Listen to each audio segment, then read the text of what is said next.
వీరసింహారెడ్డి తర్వాత God of masses Nandamuri Balakrishna, దర్శకుడు గోపీచంద్ మలినేని కాంబినేషన్లో తెరకెక్కుతున్న ఎన్బీకే 111పై భారీ అంచనాలు నెలకొన్నాయి. బాలయ్య పుట్టినరోజు సందర్భంగా విడుదలైన గ్లింప్స్ కు ప్రేక్షకుల నుంచి అద్భుతమైన స్పందన లభించింది. ప్రస్తుతం చిత్రీకరణ దశలో ఉన్న ఈ సినిమాలో కాజల్ అగర్వాల్ హీరోయిన్ గా నటిస్తుండగా మంచు మనోజ్ కీలక పాత్రలో కనిపించనున్నారు. బాలీవుడ్ నటుడు సంజయ్ దత్ విలన్ పాత్రలో నటిస్తున్నారు. ఇదిలా ఉంటే సినిమా విడుదలకు ముందే బిజినెస్ పరంగా ఎన్బీకే 111 సంచలనం సృష్టిస్తోంది. ఈ చిత్రానికి సంబంధించిన డిజిటల్ స్ట్రీమింగ్ హక్కులను ప్రముఖ ఓటీటీ సంస్థ జీ5 భారీ మొత్తానికి సొంతం చేసుకున్నట్లు సమాచారం. అయితే ఒప్పంద విలువను అధికారికంగా వెల్లడించలేదు. ఇటీవల విడుదల చేసిన రాబోయే కంటెంట్ అధికారిక జాబితాలో జీ5 ఈ చిత్రాన్ని చేర్చడంతో డిజిటల్ స్ట్రీమింగ్ హక్కులు తమవేనని ధృవీకరించింది.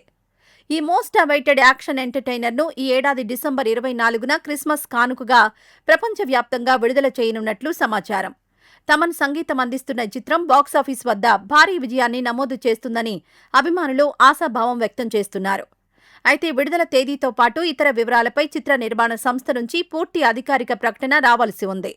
ఈ వీడియో నచ్చితే లైక్ చేయండి. అలాగే మా ఛానల్ ని ఫస్ట్ టైం కనుక చూస్తున్నట్టయితే ఇప్పుడే సబ్స్క్రైబ్ చేసుకుని పక్కనే ఉన్న గంట సింబల్ ని యాక్టివేట్ చేసుకోండి. అప్పుడే మేము పెట్టే ప్రతి వీడియో మీకు నోటిఫికేషన్ గా వస్తుంది. అలాగే ఈ వీడియో పూర్తిగా చూసినందుకు ధన్యవాదాలు.